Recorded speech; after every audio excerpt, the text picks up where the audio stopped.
Six months later.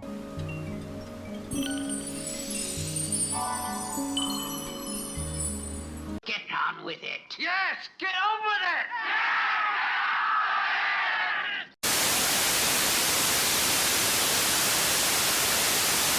Hello guys and welcome back to Rewind Reviews. I haven't done one of these in a while, have I? In today's video we're going to be taking a look at a game that was released in 2022. It was a game that I was the most excited for getting released in that year. No, not God of War. I'm of course talking about Sonic Frontiers. Under the direction of co-writer Morio Kishimoto, with fellow co-writers Ian Flynn and Junpei Utsu, the SEGA video game sees Dr. Eggman's attempts to control an ancient technology go wrong, forcing Sonic to set out to rescue his friends and learn the true nature of the technology. The game features voice talent of Roger Craig Smith, Colleen O'Shaughnessy, Dave B. Mitchell, Cindy Robinson, Mike Pollock, Ryan Bartley and Kyle Herbert. Yeah, I'm a little bit late to the party on this one. But it is a game that I have been wanting to talk about for a little while because I grew up with the Sonic franchise. Sonic Heroes was one of the first games that I ever got to play. The quality of the games can definitely vary from time to time, but I do enjoy jumping back into these games every so often, especially if there's something new. And with Frontiers, everything that we were seeing and hearing about this game was giving us an idea that maybe this was going to be some sort of big evolution within the franchise. So I was definitely really keen to check it out, and with all the trailers and all the teasers and everything getting released,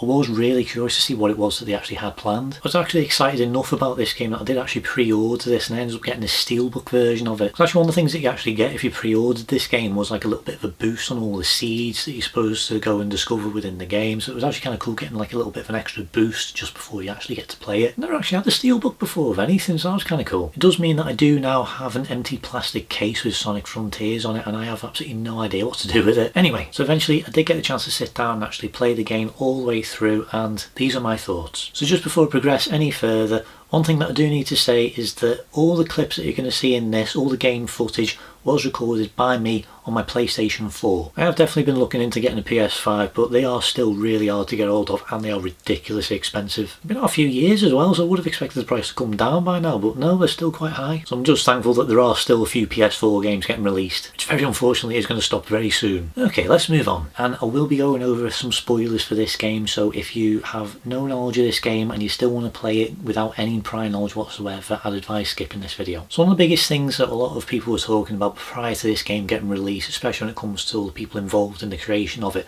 was that this was going to be the next evolution to the Sonic franchise. This was going to be the future of the Sonic games. Essentially, this game is going to do what Sonic Adventure did for the franchise from the early 2000s onwards. And is it an evolution? Yes, absolutely. Pretty much every single Sonic game that has ever been released normally focuses and prioritises the individual stages and levels that ultimately head towards the goal. And some of the other games you get to kind of run around a version of an open world, but it's really just there just to kind of get you to the next stages. The priority of pretty much all those games is the main stages themselves rather than the open world. This one completely flips that. It's an open world game first, with a few brief little extra stages to sort of help you progress further within the game. And I do like the idea of this because it is very different from anything that we've got beforehand. And if this is genuinely the direction that Sonic Team are going to be going in the future installments, I am really happy about it. But I still would like a little bit of variety because some of the spin-offs I do really like. Because case in point, two of the previous Sonic games that I had played before this one was Sonic Forces and Team Sonic Racing. I've got to be completely honest, I absolutely prefer Team Sonic Racing to Forces. I do have a soft spot for the storybook games like Black Knight and Secret Rings, as well as the Sonic Riders franchise. I do like that there is a mix of different games that you can get from this franchise. And even though this is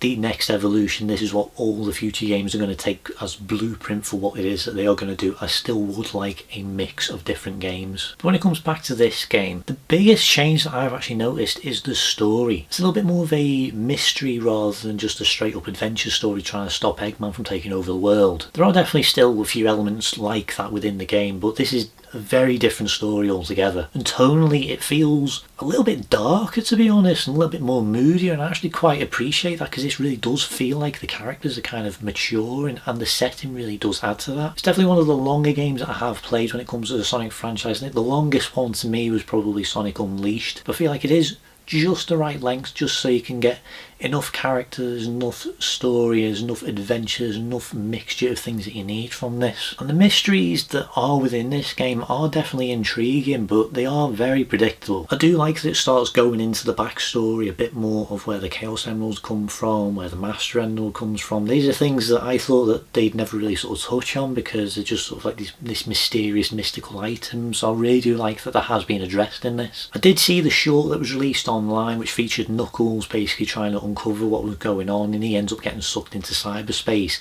and it did kind of give a few hints to what it was that the story was going to be. So I did start predicting whether or not certain things were going to happen. I was absolutely convinced that Chaos was going to be a part of it and he was going to be the big villain of the end. So I wasn't too far off because you do actually see his species. I always thought Chaos was basically just like a creation of Eggman. That's what I've always thought he was, but no, it turns out that he's like a descendant of these other aliens. So I like how that has sort of tied everything together. A lot of the other games previously do actually get mentions in this. There's a lot of little Easter eggs and callbacks and all sorts. Almost to the point where I honestly think that this game probably might have actually been part of the 30th anniversary celebration, because it really does feel like a celebration of the history of this character. I know the game was delayed, so quite possibly that might have been what happened. And I do like this story overall. As I said, it is predictable, it is simple enough, but one of the biggest drawing points to this game is the character work. I never thought I'd really kind of say that for a Sonic game, because a lot of the characters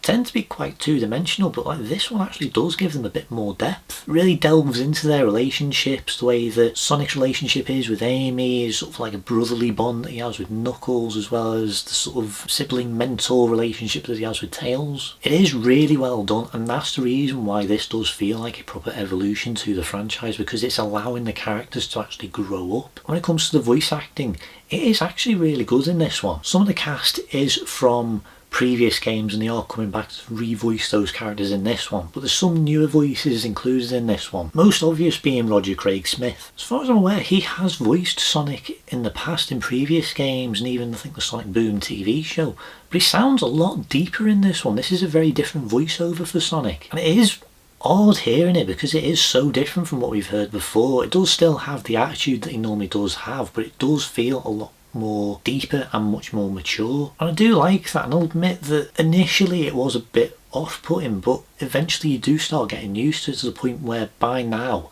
I'm really happy with the direction that they have gone with the voice casting. I feel like every single character does get a chance to grow and change over the course of this game, and I really do think that the way that the voice acting is really reflective of that, and I do think that it is genuinely really good, especially Eggman, because like obviously like he's the big maniacal bad guy in most of these games, but they actually give him a little bit more depth in this one, to the point where he does actually get a few more emotional scenes, which really surprised me, and they are actually really good. I've got to be honest, the first time that I met the Elsa and Hermit Coco, I was kind of expecting them to start talking like normally, but they don't actually do that. They only really have a few little like groans and a few sounds that they make, so you do just have to read the subtitles to understand what it is that they're saying. I do like that. I do like that it is contrasted really well with the other characters. I don't really understand why they couldn't have just had voiceovers, to be honest, but I do like that it does feel a little bit more in line with what the Cocos do. The Cocos are these little tiny small stone creatures that you have to go around and collect, and they don't have voices or anything like that. They just make like this little like a jingling sound whenever they move. It just kind of adds to the more sort of like a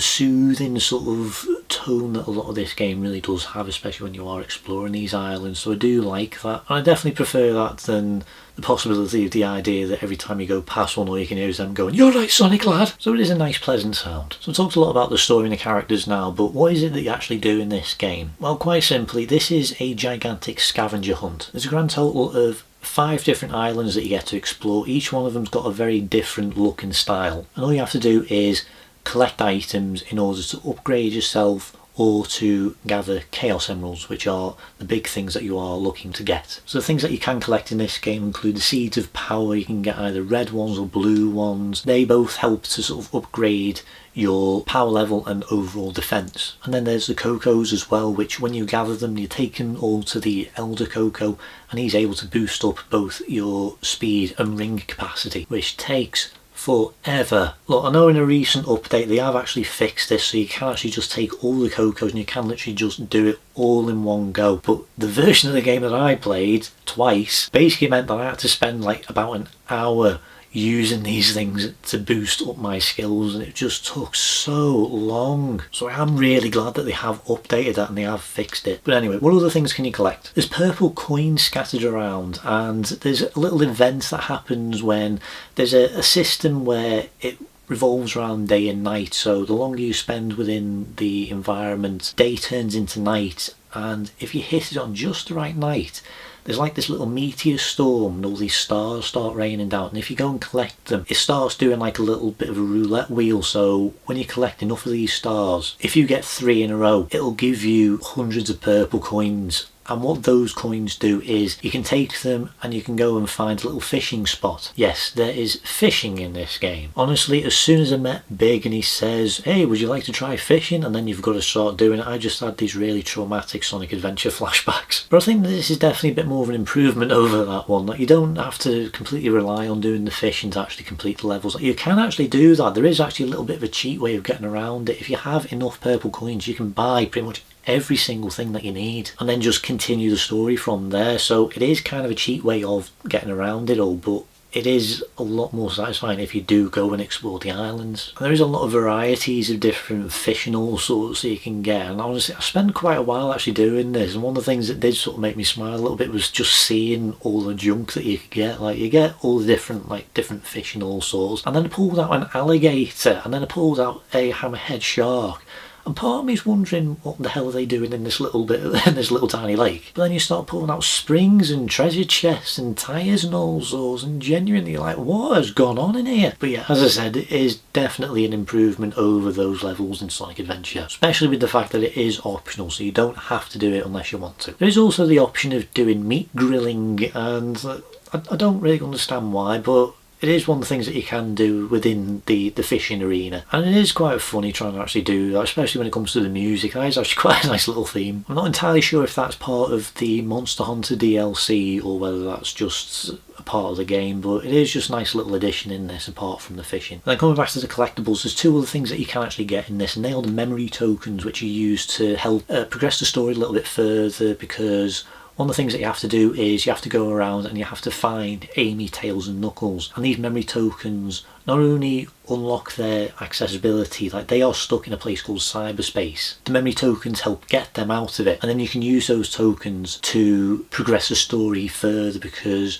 the more memory tokens you give them, the more of their personality they start getting back, and you're able to carry on forwards, you're able to see a bit more of what's happening. And then finally we get the keys. The keys are unlocked through the cyberspace levels, and there's a few of them scattered around the environments as well, so you can just go around and collect them where you need to go. Normally you need about 7 or so to start unlocking the Chaos Emeralds, because that's the thing that the keys unlock. There's like these little Chaos Emerald vaults that are located around the island. When you've unlocked them, they shine a big beam of light in the sky so you know where they are. So they aren't hard to find, and when you complete the cyberspace levels, you will get 7 keys if you do complete the entire thing in one go. So you shouldn't have too much trouble unlocking the Chaos Emeralds. And also there is a little element where when you are progressing throughout the game, you do start gaining experience, and you do start building up that level of experience, which you can use to start building up different powers and abilities using a skill tree. So there is a lot to collect, there is a lot to do in this game, so it will take you a while to actually get it, especially if you want to do it 100%. And even though I personally don't really mind going around and doing like these collectible missions,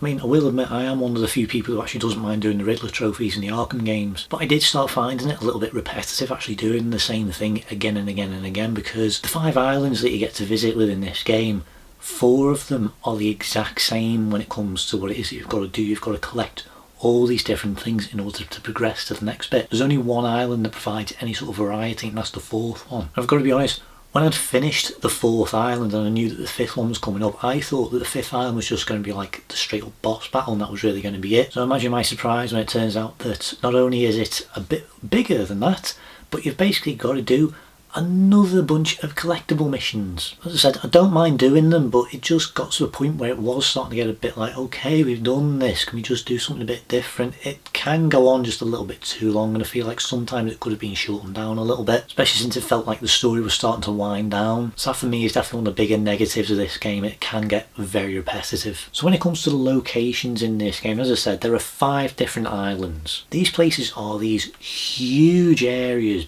big, huge open maps for you to go and explore. They do look absolutely incredible. Visually, they really do stand out from previous games. Especially when you think that a lot of the other games, you literally just speed straight through these environments. You barely even really sort of take it all in and what's actually around you, but this time you do get to soak in that environment. When it comes to the first 3 islands that you explore, the first one is basically just like a big, huge, basically like a Green Hill Zone kind of thing, where it's just like all fields and flowers and all these ancient ruins and all sorts. It looks incredible. The second one goes into a desert and it's all canyons and all sorts. It looks great. And the final one is just like this really rocky, lava-filled volcano. There's a really cool contrast and variety between those 3 islands, but as I said, there are 5 islands in total, and this is where it gets a bit tricky for me, because the final 2 islands are basically just the first one all over again, to the point where it is visually the exact same thing. There isn't that much variety to it. So I can't help but wonder, maybe they should have done something a little bit more different for those other 2 islands, because they just kind of feel like extensions of the first one. I'll be honest, I thought that you had gone back to the first island, so I was a bit confused why it was called something completely different. So I definitely would have liked a bit more variety with those last 2 islands, and something a bit different to what had come before, like maybe have it be like a snowy arena or something like that. You know, get Sonic on a snowboard and you can like go up on some of the mountains and ski down them. But yeah, visually the islands do look absolutely incredible, and I do think that they are really great additions to this franchise. One big elephant in the room that I do need to address is that a lot of people who have played this game, a lot of critics, a lot of game reviewers, have all said that this game is very similar to Breath of the Wild. Now I'm going to be completely honest, I haven't actually played that game. I don't have access to basically any sort of Nintendo consoles, so I haven't actually had the chance to actually play that game. But by all accounts, everything that I have seen from that game, all the playthroughs, the footage and things like that, especially the new one that's coming out, it does look like that, and it is very similar, so I can see where those comparisons come from. I don't necessarily say it's a bad thing that it is taking influence from another game, especially if that game is very well received. And what it is that they've carried over from that game into this one, it does work very well as far as I'm aware how much of it has translated into this one. I do think that it is a genuinely solid game, and if anything, it's made me want to play Breath of the Wild even more. And when it comes to the gameplay, like almost every single Sonic game in existence, this is a lot more of a platform game than anything else. But I've got to be honest, the platforming in this one kind of feels a little bit more added on. There are springs, there are rails, there are little dash pads and all sorts located around the island, but some of them do feel a little bit random where they are. It does start making a bit more sense the more that you start unlocking and the more things that you start opening up. Because when you complete a little mini game, you do unlock rails that help you get around the island faster, so I do like that that is added into this, so you can get around to locations a bit more quicker, with a bit more accessibility. Right, now one thing that was a bit of a controversy when this game was initially released was this thing called pop-ins. Now I'm not a humongous gamer, so I didn't actually understand what that actually meant, but what it does mean when it comes to pop-ins is how long it takes for an item or an object or something that you interact with within the game to load. So when it comes to a lot of earlier games from like the PS2 era, if you're in a really wide location, a lot of the elements that would be quite far away from you wouldn't really be loaded in, you couldn't really see them properly, or the detail just wasn't really ready. But the further forward you get, the closer you get to them, the detail starts to like click into place and all just sort of appears almost like it's just popping. So that's basically where it comes from. And when it comes to this game, there are definitely a few issues with that, especially when you are trying to find like little bits of rail and all sorts to get memory tokens and rings, and you can't always quite tell when or where things are because it hasn't loaded in properly. I only ever really encountered that once or twice, but it didn't really bother me that much. I'll be honest, I probably wouldn't have even really sort of noticed it being an issue if a lot of people haven't really mentioned it. But I've got to be honest, outside of the pop-ins, I don't really notice that many glitches within the game. There is one that I can think of, and that is whenever you go to the fishing spot. I only really noticed it more on the final island rather than the first few. And what I seemed to notice was that around Sonic there seems to be some sort of weird aura where all the backgrounds seem to be a little bit brighter than what was actually there. I'm not entirely sure if this falls under like ray tracing or something like that, because like ray tracing deals with more shadows and reflections on water and surfaces and things like that, so I don't think it falls under that category. But it was a little bit weird seeing it within that one location and nowhere else. But outside of those two things, I didn't really notice any issues whatsoever. It played absolutely fine. In fact, the biggest issue that I had was more the autosave feature, because automatically it saves it whenever you hit a little checkpoint, so that's if you complete a little mini game or something. Now I don't know whether it was the game, whether how the save happened or what, but there was a moment where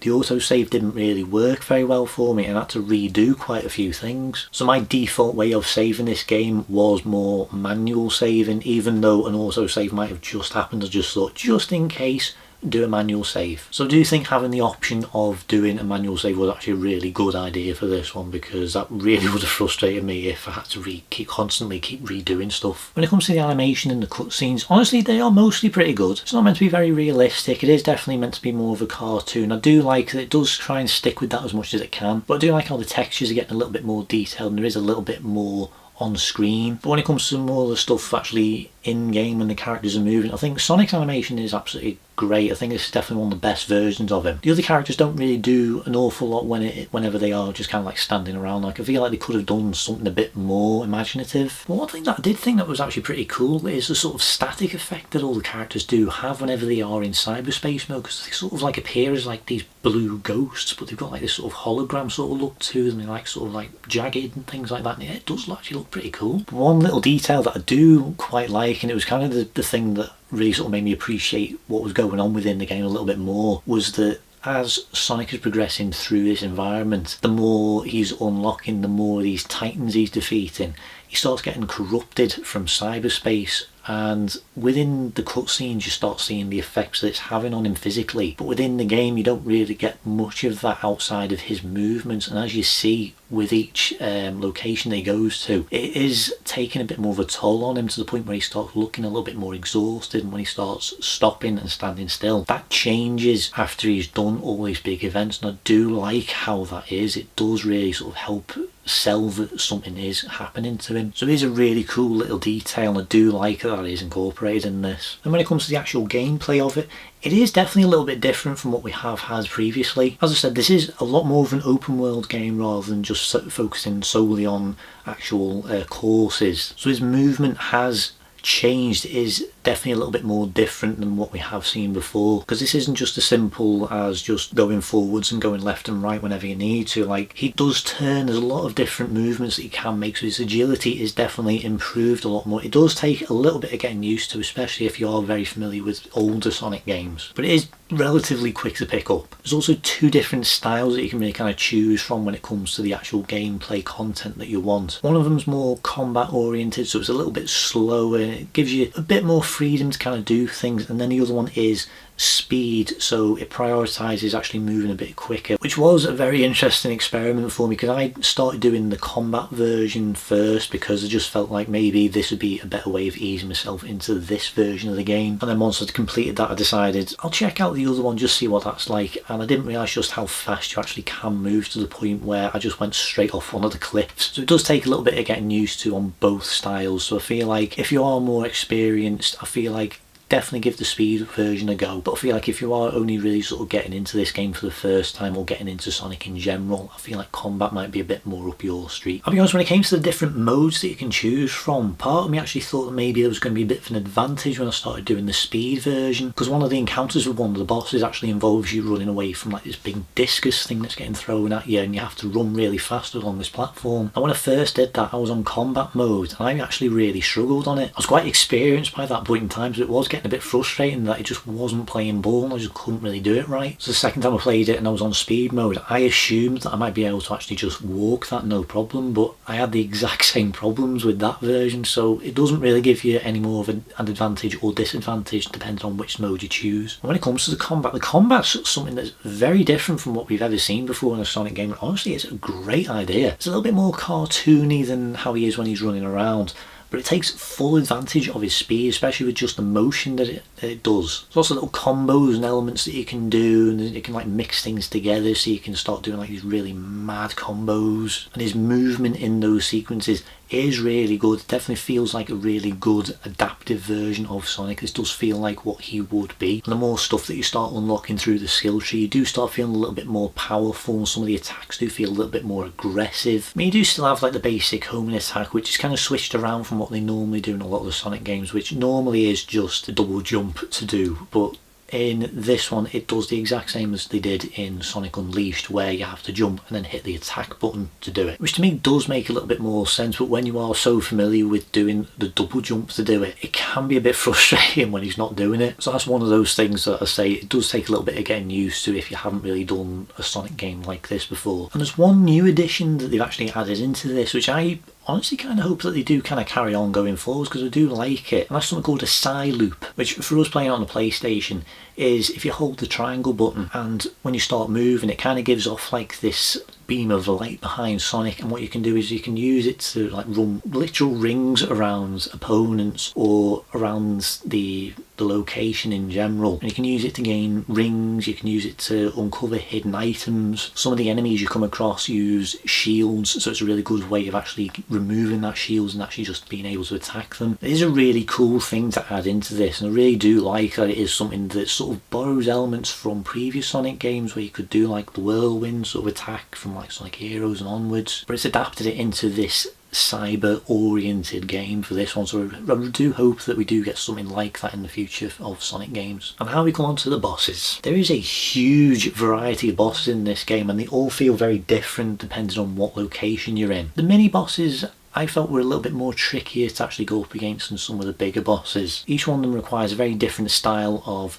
attack, so there's methods to taking all these different bosses down, and you do need to pick up on it as fast as possible because you will lose rings very fast. But once you get a hang of them, they are a lot more straightforward to take down than you'd think. Like one of the first ones was the Asura, which is basically like a gigantic squid creature, and it requires you to run up the arms and then attack like these little spikes that it's got on its head, and it is very straightforward to do. And when I picked up on how it was that I was meant to do it, I literally just did it, and I didn't even pause or get hit or bounce back at anything. I just went straight up and did it. So it is definitely a lot easier to pick up, and I do feel like it is something that you will adapt to very quickly. I do like the designs of them. They do feel very different from things that we have seen in the past. There are some that do feel like an expansion of stuff that we have had in previous Sonic games, but I do like how they have been adapted into this one, because even though they aren't the main threats that you are going up against, they do still have a bit of a threat to them, and do like that they can be quite aggressive. But the best bosses in the game are easily the Titans. The Titans are these gigantic creatures that occupy the island. There's 4 of them in total, and each one of them has a different style and different way of you actually taking them on. They do have some pretty cool designs, and when they are screened, they are genuinely quite imposing figures, especially when you're running around the desert and you just see this shadow passing over and you look up and then there's one of them flying over you. I do think that the designs of them are really cool, and I do like how those levels do play out. And the biggest surprise for me was the fact that each of these bosses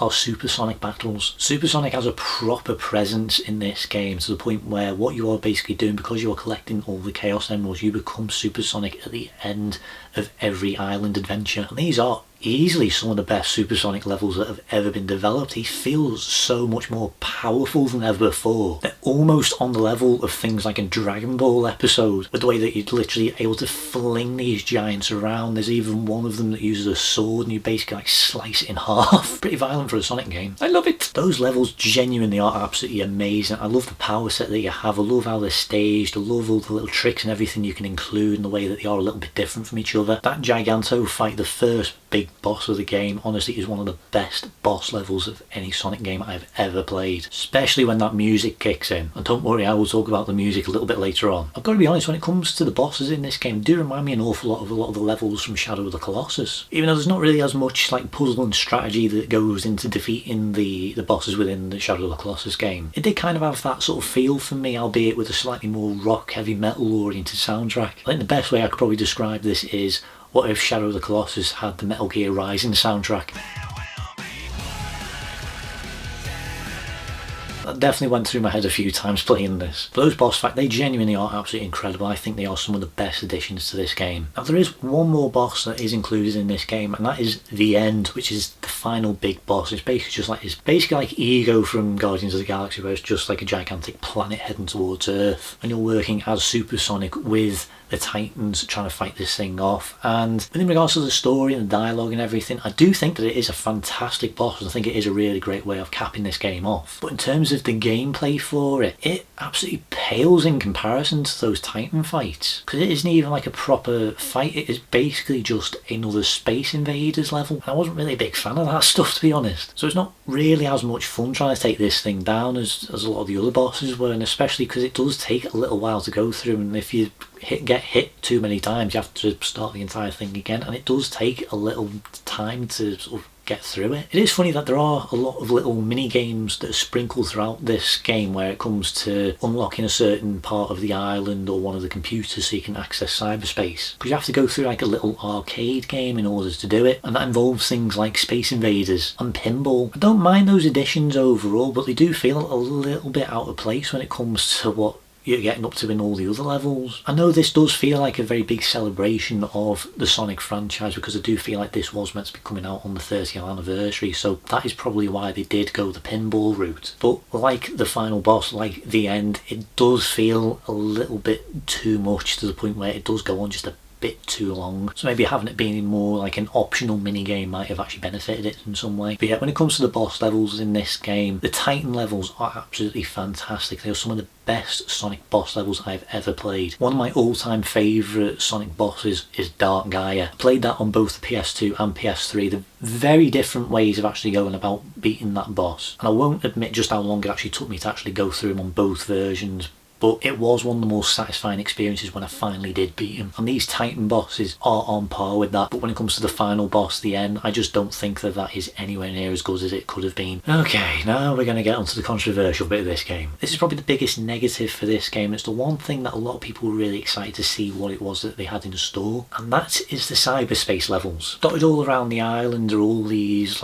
gigantic stone chairs. And what you can do is you find these gears that you put inside them, and it transports you into cyberspace, and then you basically do a standard Sonic platform game similar to ones that have appeared in pretty much every other game since the Sonic Adventure days. Now initially I thought it was a pretty cool addition, actually adding things like that into this, because it is very similar to what it is that they did with Sonic Generations, where you got to revisit older levels. But most of these levels are pretty much things that we've already done, to the point where they feel very much a copy and paste. A prime example of that, there is actually one of the cyberspace levels that is very similar to one of the levels that was in Sonic Unleashed. I think it was Spagonia, that level. And what you had to do in that was you had to complete 3 circuits that around this block, and basically you had to just do it in one go, and it's just jumping across platforms. If you fall off, you start again. I absolutely hated playing that level on Sonic Unleashed. I'm amazed that I even managed to even attempt getting an S rank for it. I did eventually do it, but it took a long time to do it, so I really did not appreciate having to do that level again in this. And that absolutely was the level that did make me go, okay, so they literally are just picking older levels and just dragging them into this with no variety or change. Well, there's that, and then there's the fact that the locations that you go to are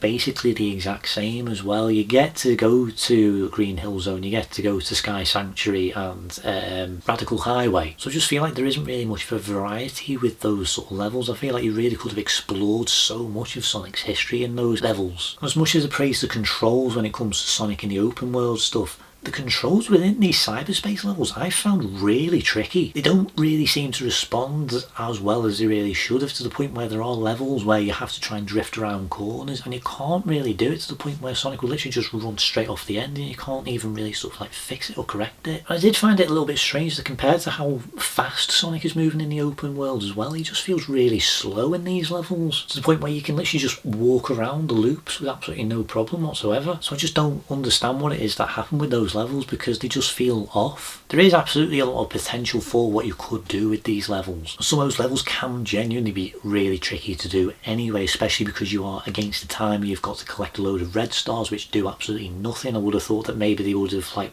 unlocked a jukebox or something, which thankfully has now been added into it. But when it comes to those red stars within those levels, I genuinely can't see why it is that are included in this, other than just another thing to collect. In fairness, when you do collect all 5, you do gain one of the keys, but I just feel like maybe they could have done something a bit different when it comes to the red stars. So yeah, even though I don't necessarily mind what it was that they were trying to go for with these levels, I just don't feel like they were really as good. I don't think they were executed as well as they could have been. So I feel like if they are going to do something like that in the future, I feel like they could do something a little bit different, but just fix the controls. But the one thing I don't think anyone was expecting was the music in this game. We got a little taste of it when it came to some of the previews that they were releasing. It was like this really nice, really calm theme. There's a really good mix of composers in this game. Some of them have worked on previous Sonic games before, so that is carried over into this one. There are definitely a few themes here and there that do sound similar to previous ones. I believe one of them did actually work on Sonic the Hedgehog 06, which very divisive game, was a bit buggy, was very slow, gameplay wasn't exactly great, but the music for those games is absolutely amazing. So I'm really glad that those composers have come onto this one. So it does have a slightly more bigger, epic, sort of wider appeal. It does sound very different from what we have had in previous Sonic games, because it is a lot more calmer, but it really does suit the environments that you're in. Cyberspace levels, the soundtrack for those ones are a little bit more like what modern Sonic games are more like, where it's a little bit more synthy and things like that. And it's not my personal favourite, but I do think that it does suit those levels. I definitely prefer the more orchestral themes for just the open world levels. But when it comes to a lot of the songs that are included in this one, they are absolutely amazing, especially those ones that are used during the Titan fight. They're just these straight up heavy metal anthems, and they are absolutely incredible, and they definitely add to a part of the reason why those levels are just so good, because it just adds to it so much. They really do get you pumped up, and I do think that as songs within the Sonic franchise go, these are definitely some of the best ones. It is a little bit difficult for me to actually pick my favourite out of the ones that they do use, because I do sort of like change my mind every so often, because each one of them are absolutely brilliant. And when it comes to the main themes of this game, we do get a few different ones, and it actually changes depending on which version of the game you are actually playing, which combat or speed type you choose. So the final theme can change depending on what that is. So you either get Vandalised by One OK Rock, which I thought was an absolutely brilliant song anyway. I was really surprised actually hearing that, and hearing that they were going back into slightly more what Sonic soundtracks were in more like the earlier 2000s, which is kind of like what I always kind of think of. And they are actually a really cool band. I've started listening to a lot of their stuff, and I do actually think they are really good. I did find it a little bit strange why the song that chose to be in this game, Vandalise, is already a pre-existing song, and in fact it is not exactly a kid's song, I shall say, so they have kind of edited it a little bit to fit within this game. So I was a bit surprised when I did actually search for the song and I got the explicit version. I was like, oh, that's definitely not going to be in the game, but it is a really good song anyway. And then the other one is One Way Dream by, and I'm really surprised by this, Nate Wants to Battle. He's one of those artists on YouTube that does a lot of cover songs, he does a lot of musical scores and everything. He is really good. I've really loved a lot of his stuff over the years, including a lot of his self-made albums. So seeing that SEGA are actually recognising that and they want to get him involved in their projects now is really amazing, especially when it came to the Sonic Symphony, the 30th anniversary celebration, and they got him involved and they started having him singing the song. I was really happy seeing that, because he has done some incredible work, and I do think that he is an amazing singer, so I'm really pleased that he was involved in this. And as I said, because it is the two different modes that you are playing within this game, I did find it a bit strange that his song wasn't included in the combat version, so I did kind of hope that maybe that song would be included if it chose the other one, and it was, so I was really happy with that, because it did seem really odd why they would release these songs with a lot of the promotion behind it and they just wouldn't include them in the game. But yeah, those songs genuinely are absolutely amazing. I think that the music for this game overall is genuinely incredible. There's a few hit or miss here and there, but overall it is a genuinely amazing soundtrack. I will admit Dear Daughter is one I'm slightly on the fence about. It is a really nice melody, it is a really nice song overall, but it is a bit odd. Because this game does have a few moments where it is a little bit more emotional, and there is definitely quite an emotional finale in this one, but there is a sequence a little bit earlier on where Sage is kind of thinking back on everything that's going on with Eggman and her connection to him. And they are definitely trying to go for the more emotional route, which I do like, and do think that it is a very different change from what we have seen in previous Sonic games. But with the soundtrack that they were using for that little bit, even though it is a really nice song, the way that they sort of remixed it for that sequence, it sounded like a wailing cat, and it really kind of took me out of this emotional moment, and I was kind of laughing at it a little bit.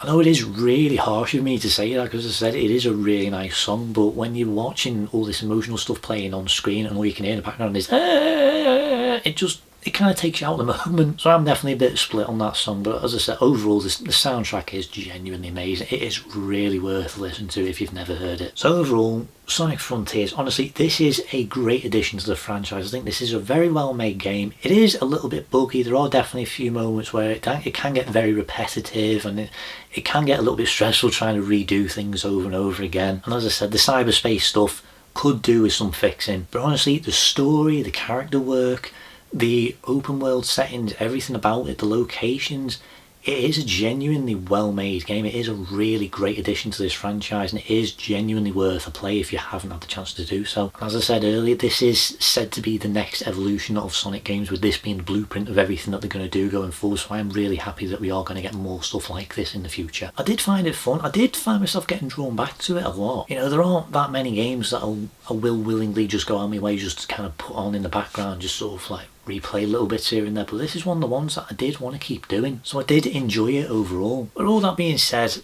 my rating for Sonic Frontiers is a 7 out of 10. As I said, this is definitely a really enjoyable game, but it does have a few little issues here and there that do need fixing. I do think that some of the levels could have been tweaked here and there, but overall it is a genuinely really good game, and I would highly recommend checking it out if you haven't had the chance to. I know there has been a lot of talk about DLCs and future updates and patches and all sorts in the future, and like some of the ones that they have released already I do like. There's a jukebox one that's just been released where you can go around and find like these little musical notes that unlock all the themes from previous Sonic games, which is pretty cool. There's also another one which I actually did, which was a Sonic newsletter thing that you had to sign up for, and if you did that you basically got like an access code to get the boots that he wears in Sonic Adventure 2. So basically spent most of my second playthrough of this game with Sonic wearing those. So let's face it, they look cool. But things that I would like to see going forwards, I do think that they could add more character playability in this. I feel like there are so many other characters that could get involved in this in some way, like maybe having a DLC of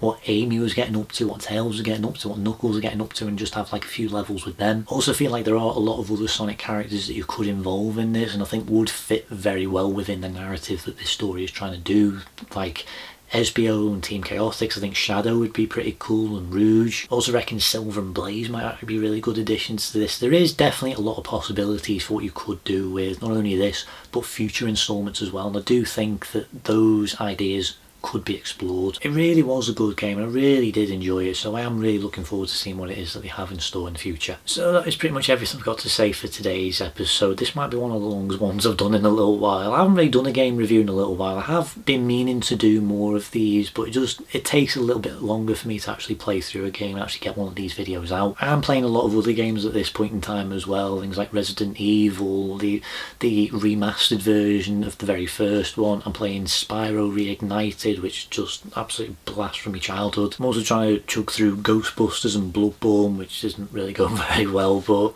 we'll see how that goes. So we'll definitely try and do more game reviews in the future. They just might take a little while to get to. So anyway, thank you very much for watching this video. If you enjoy this content, please subscribe, hit the notification button to keep up to date on everything that's going on here. If you have any suggestions whatsoever with regards to future Rewind reviews you'd like to see me do, let me know down in the comments. Also, if you've played this game, let me know what you think about it. And what is it you'd like to see from the future Sonic team? And on my bucket list, I want a sequel to this game, and I also hopefully want to see a Sonic Adventure 3. So we'll see if either of those happen. Once again, thank you so much for watching, and I'll see you in the next Rewind review. See you guys.